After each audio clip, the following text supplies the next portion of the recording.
semuanya. Saya senang sekali dengan lagu ini ya. Yang saya menyanyikan yang tadi lagu yang baru.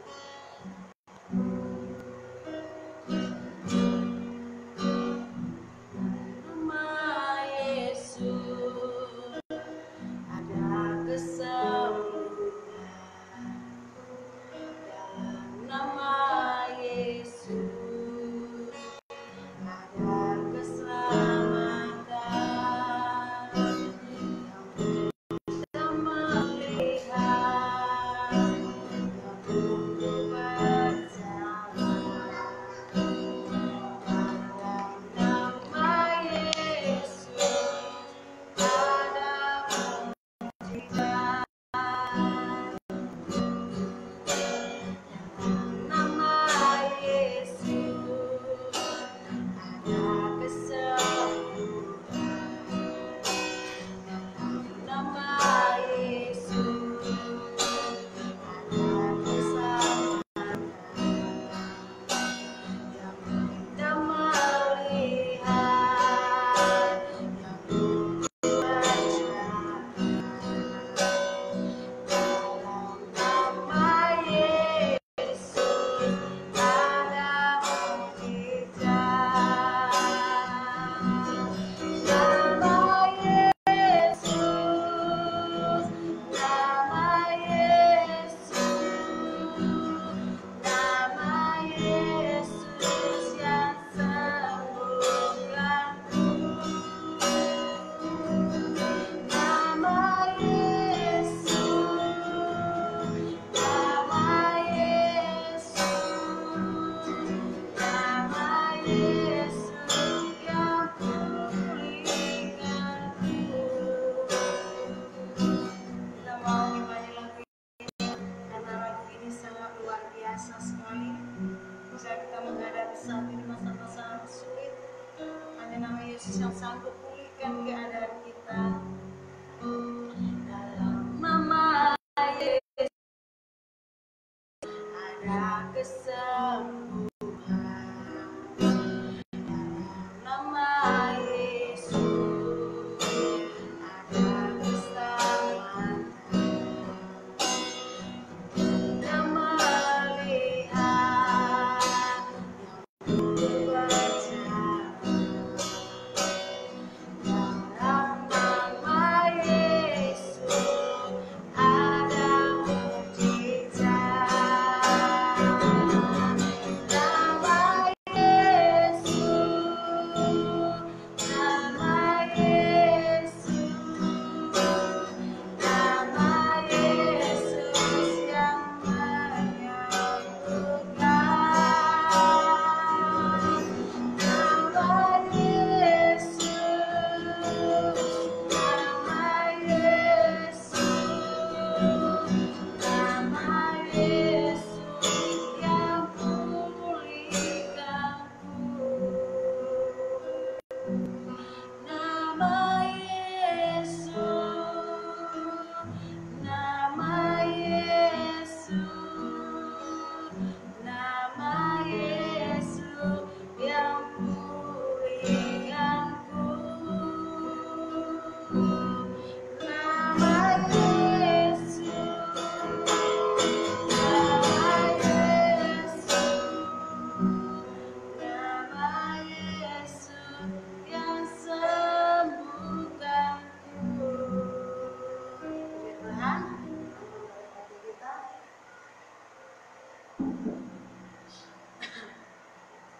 Ya, puji Tuhan, saudaraku yang terkasih. Saya mau bagikan bagi kita saat malam hari sering firman Tuhan yang bisa menguatkan kita saat ini dimanapun kita berada ya. Puji Tuhan, saya akan ambil firman Tuhan dari Amsal, saudaraku yang terkasih ya. Amsal 14 ayat 23 sampai dengan ayat 24. Demikian bunyi firman Tuhan. Dalam tiap jeripaya ada keuntungan, tapi kata-kata belaka mendatangkan kekurangan saja.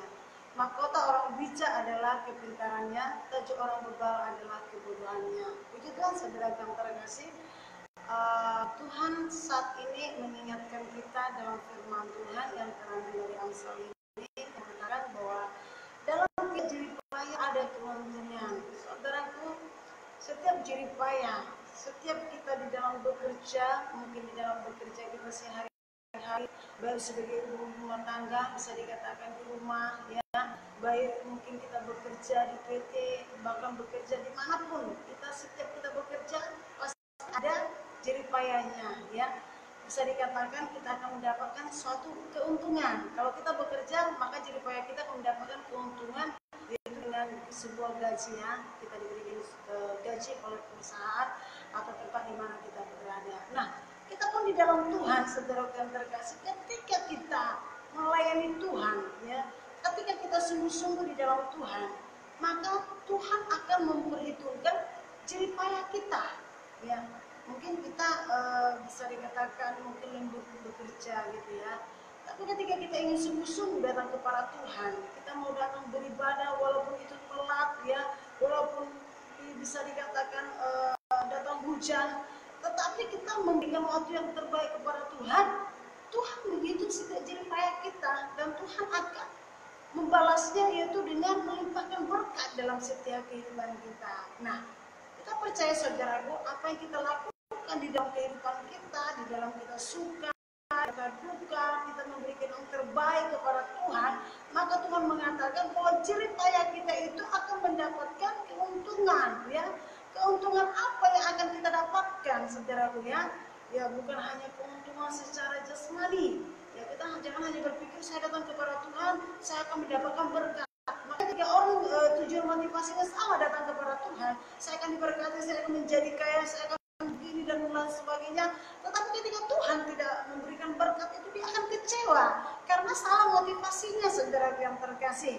Nah, Tuhan akan melihat keberadaan kita. Tuhan akan melihat sebagaimana perjuangan kita datang kepada Tuhan. Tuhan akan menghitung setiap jerih payah kita.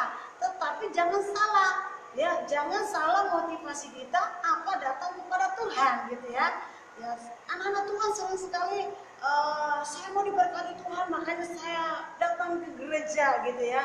Artinya motivasinya bukan mencari Tuhan, tetapi mencari hanya berkat jasmani, sehingga ketika tidak diberkati dia akan kecewa. Nah, anak-anak Tuhan yang saya layani itu demikian. Saya sudah datang kepada Tuhan, tapi kok saya nggak diberkati Tuhan, ya. Nah, Tuhan mau dalam jerih payah itu datang kita kepada Tuhan, suatu perjuangan yang besar kepada Tuhan. Yang terlebih yang Tuhan mau adalah yaitu kita datang kepada Tuhan dengan jangan motivasi yang salah, yaitu mencari Tuhan. Ya, kalau dikatakan mencari Tuhan itu apa sih, gitu, ya? Banyak orang saya mencari Tuhan, datang kepada Tuhan, ya, tapi motivasinya salah tadi saya katakan, sehingga pulang tidak mendapatkan sesuatu apapun. Tetapi ketika kita datang kepada Tuhan dengan rasa takut, ya, dengan rasa haus, gitu, haus mendengarkan firman Tuhan, haus menyembah Tuhan, ya, ada satu kerinduan kita, tanpa Tuhan kita tidak bisa hidup, gitu. Kalau ada sesuatu kerinduan di dalam diri kita, kita mengatakan bahwa tanpa Tuhan saya tidak bisa hidup, seperti itu, ya. Kenapa? Karena antara kita dengan Tuhan sudah menyatu, sehingga ketika kita tidak datang kepada Tuhan, kita akan merasakan yang namanya kegersangan, ya. Kita akan merasakan di dalam kehidupan kita sesuatu yang kosong di dalam diri kita. Nah, ketika kita datang kepada Tuhan, ada suatu kerinduan kita, walaupun dikatakan tidak ada alasan, saya mau katakan tidak ada alasan, karena saya bekerja sehingga saya tidak bisa datang kepada Tuhan, gitu, ya.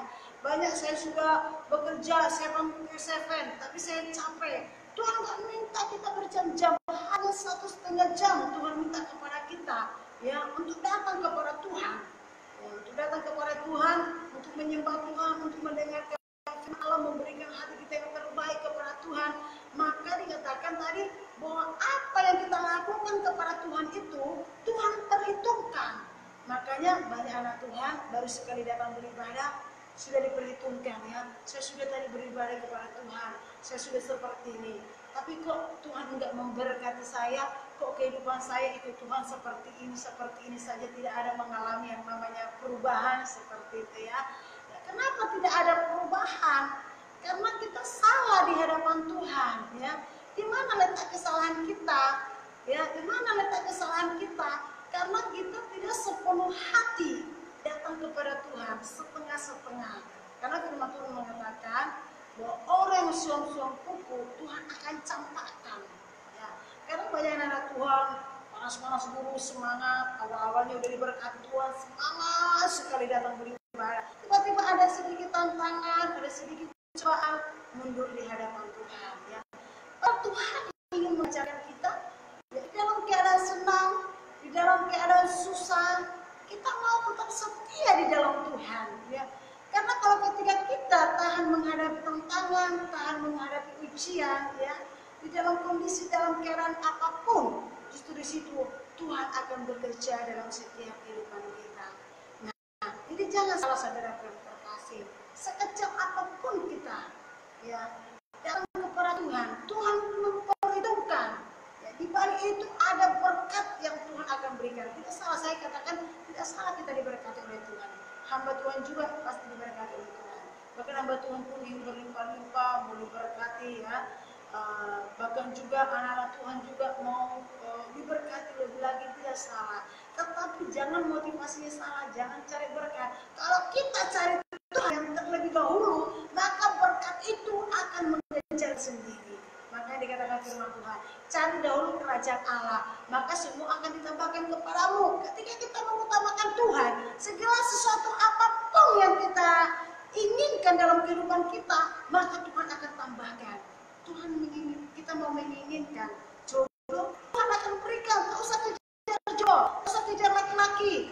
Ya, tanpa saudara mengejar laki-laki, tanpa saudara mengejar jodoh saudara, saudara berdoa, lakukan aja bagianmu melayani Tuhan, berdoa melayani Tuhan sungguh-sungguh taat kepada Tuhan. Jodoh itu Tuhan akan hantarkan, Tuhan akan persatukan saudara dengan jodoh saudara bagi muda-mudi. Jangan takut. Yang penting ya datang kepada Tuhan. Kalau kita ingin diberkati oleh Tuhan, Tuhan akan memberkati kita. Lambat laun Tuhan akan naikkan tingkat, semakin naik tingkat. Tuhan akan memberkati kita. Jangan lupa, ketika kita di dalam Tuhan, seringkali anak-anak Tuhan, ketika sudah diberkati, lupa kepada Tuhan. Ya, lupa melihat gereja, lupa memberikan persembahan kepada Tuhan, ucapan syukur, lupa memberikan perpuluhan kepada Tuhan. Ya, tapi ketika tidak mau menaburkan benih di ladangnya Tuhan, maka ketika dia tidak diberkati oleh Tuhan, ya, dia marah kepada Tuhan dan mengatakan bahwa saya kenapa tidak diberkati oleh Tuhan gitu. Ada yang salah, ya, ada yang salah di dalam setiap kehidupan kita. Makanya saya mau katakan, jangan lupa ketika kita diberkati oleh Tuhan, jangan lupa juga memberikan kepada rumah Tuhan, jangan lupa memberkati anak-anak Tuhan, jangan lupa memberkati hamba Tuhan, jangan lupa memberkati yaitu rumah Tuhan, saudara yang terkasih. Ketika saudara melakukan ini, ketika saudara menaburkan benih di ladang Tuhan, percaya saudara akan diberkati oleh Tuhan. Nah, saudara yang terkasih, jangan takut. Tuhan akan juga memberkati keluarga kita, ya. Keluarga kita akan semakin harmonis di dalam Tuhan. Kalau seorang istri kalau istri tidak takut akan Tuhan, tidak bijaksana di dalam mengelola keuangan, tidak bijaksana di dalam rumah tangga, maka rumah tangga itu juga akan hancur. Begitu juga kepala rumah tangga, kalau tidak takut akan Tuhan, kalau tidak mengasihi istri seperti dirinya sendiri, maka saudaraku keluarga itu juga akan hancur. Tetapi kalau didasari oleh firman Tuhan, maka keluarga ini akan terbentuk menjadi keluarga yang takut akan Tuhan, menjadi keluarga yang harmonis sehingga tidak gagal di hadapan Tuhan. Nah, saya mau katakan saudaraku, bagaimana kita untuk mendapatkan hal ini? Kita sungguh-sungguh di dalam Tuhan, datang kepada Tuhan di dalam keadaan saat ini COVID, ya, datang kepada Tuhan, bersujud kepada Tuhan, berdoa, menyembah Tuhan, beribadah. Semakin ada tantangan, semakin gejolak semakin besar, semakin saudara memperkuat diri di hadapan Tuhan. Kalau saudara mundur, ya, saudara tidak akan pernah mendapatkan apa-apa. Makanya firman Tuhan mengatakan, banyak yang terpanggil, tetapi sedikit yang terpilih. Apakah saudara menjadi orang yang terpilih, gitu ya? Apakah saudara menjadi orang-orang yang benar-benar yang sudah dipanggil oleh Tuhan? Ya, banyak orang mengatakan dengan senang sekali lagunya seperti ini lagunya. Bagaikan bencana siap dibantu. Ya, seperti anak-anak Tuhan. Saya kadang-kadang melihat anak-anak Tuhan Tuhan, ada yang menangis untuk menyanyikan lagu ini, sangat luar biasa sekali menyanyikan angkat tangan. Tetapi ketika dibentuk oleh Tuhan, dia tidak mampu. Kenapa demikian saudaraku? Saya mengenai setiap lagu saudaraku berkuasa. Jadi imani setiap lagu yang saudara nyanyikan. Kalau saudara siap dibantu, saudara harus siap untuk menerima tantangan yang saudara alami dalam kehidupan saudara. Nah, saudaraku yang dikasih oleh Tuhan Yesus Kristus, kadang orang mengatakan saya tidak bertumbuh. Kenapa tidak mengalami pertumbuhan? Karena letaknya di dalam diri saudara tidak mau membuka hati kepada Tuhan, tidak mau taat kepada firman Tuhan. Kalau firman Tuhan sedikit keras, bahkan menegur tentang diri atau tentang firman Tuhan yang keras, saudaraku tidak mampu, tersinggung saudaraku. Saya tersinggung dengan pendeta itu menyampaikan firman Tuhan. Hanya firman Tuhan tentang berkat, Anda akan diberkati. Tetapi kalau ditegur tentang pertobatan, maka dia akan mundur, saudaraku.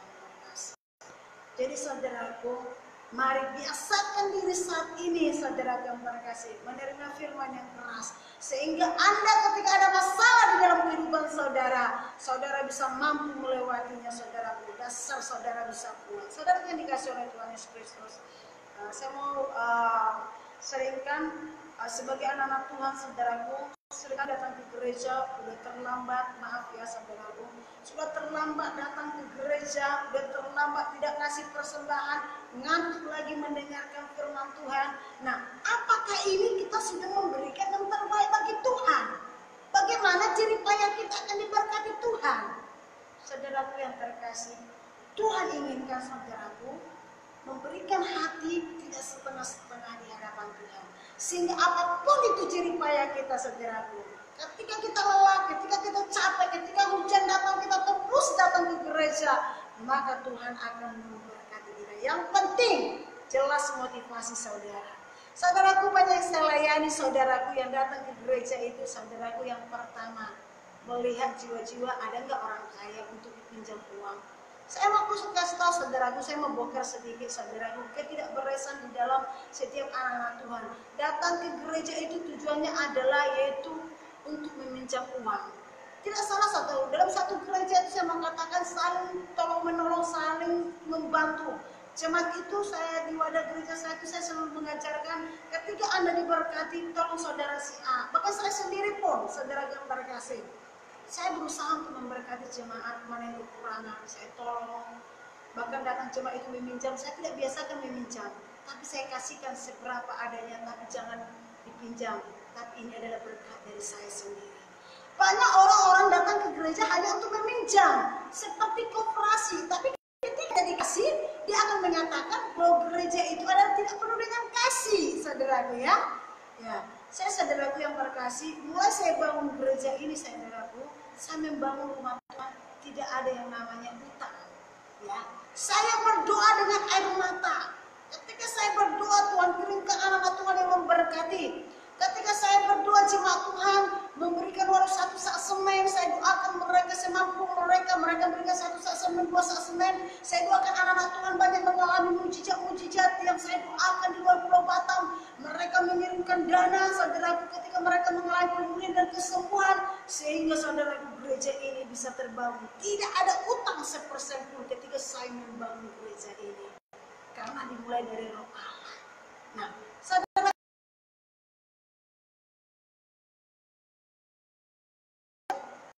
saya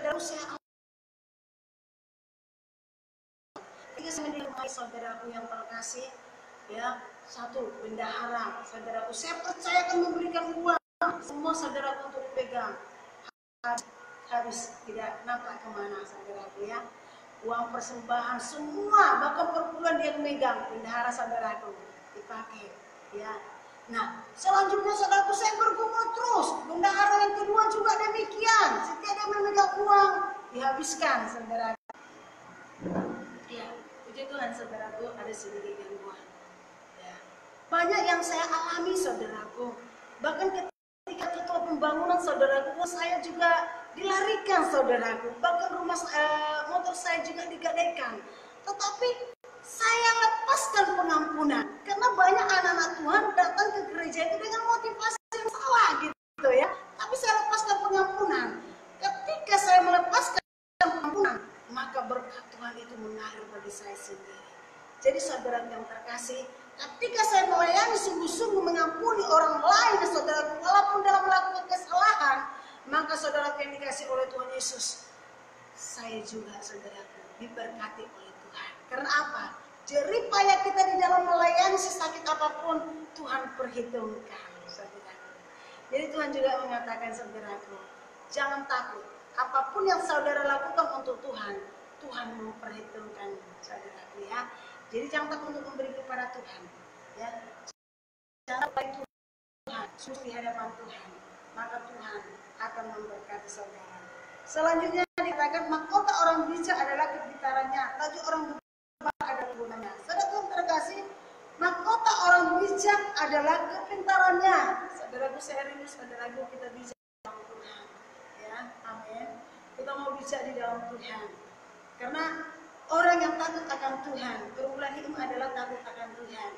Jadi saudara yang terkasih, kalau kita takut akan Tuhan, ya, kalau kita sungguh-sungguh di dalam Tuhan, maka Tuhan akan berikan roh kebijaksanaan itu di dalam diri kita. Jadi bijaksana kita di dalam segala sesuatu dalam kehidupan kita, di dalam pengiringan kita kepada Tuhan, kita harus bijaksana. Tetapi orang bebal akan menghina kita, orang bebal akan menghina yang namanya ajaran. Tetapi orang yang bijak akan mau mendengarkan nasihat dan akan mau mendengarkan ajaran. Jadi saudara yang terkasih, bagaimana dengan saudara?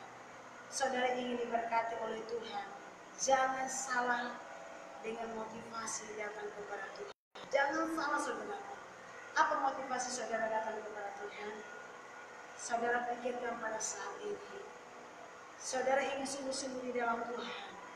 Ingat bahwa jerih payah saudara Tuhan perhitungkan. Jadi puji Tuhan, mungkin firman Tuhan ini sedikit menyinggung kita semuanya malam hari ini, tapi percayalah, ketika kita sungguh-sungguh melakukan firman ini, maka Tuhan akan memberkati kita. Tuhan akan mengangkat kita dari yang kecil akan semakin besar, akan semakin besar, akan semakin besar.